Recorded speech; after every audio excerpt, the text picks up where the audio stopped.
தனக்கு வந்தா ரத்தம், மத்தவங்களுக்கு வந்தா தக்காளி சட்னின்னு சொல்லுவாங்க சில பேரு. அதுபோல என் ஹஸ்பண்ட் சென்னை, ஆந்திரா கல்யாணத்துக்கு முன்னாடி லாஸ்ட்டா ஒரு கண்ட்ரில ஒர்க் பண்ணிட்டு இருந்தாங்க.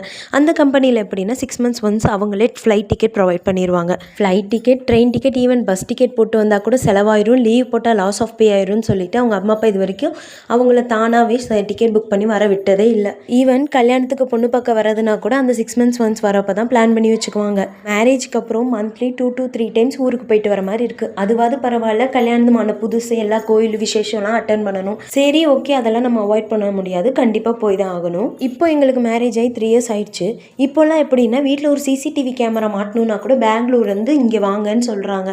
நீங்க யோசிக்கலாம், அது என்ன கல்யாணத்துக்கு முன்னாடி செலவாயிரும்னு யோசிச்சாங்க, இப்போ யோசிக்காம ஏன் வர சொல்றாங்கன்னு. அதுக்கு ரீசன் வேற ஒன்றும் இல்லைங்க. என் ஹஸ்பண்ட்க்கு மேரேஜ்க்கு முன்னாடி கம்பெனிலே ஃபுட்டெல்லாம் ப்ரொவைட் பண்ணிடுவாங்க. ஸோ அப்படியே வாங்குற அமௌண்ட் அவங்க அம்மாவுக்கு கிரெடிட் ஆயிரும். எல்லா மாமியாரும் நினைக்கிற மாதிரி தாங்க கல்யாணத்துக்கு அப்புறம் நம்ம பையன் மாறிட்டான்னு. எங்களுக்கு ஒரு மெடிக்கல் எமர்ஜென்சினா கூட கையில் ஒரு சேவிங்ஸ்னு ஒன்று இல்லவே இல்லைங்க. இதில் ஒரு காமெடி என்னன்னா, என் ஹஸ்பண்ட் ஆயிரக்கணக்கில் சம்பளம் வாங்குறாங்க, அவங்க தம்பி லட்சக்கணக்கில் சம்பளம் வாங்குறாங்க.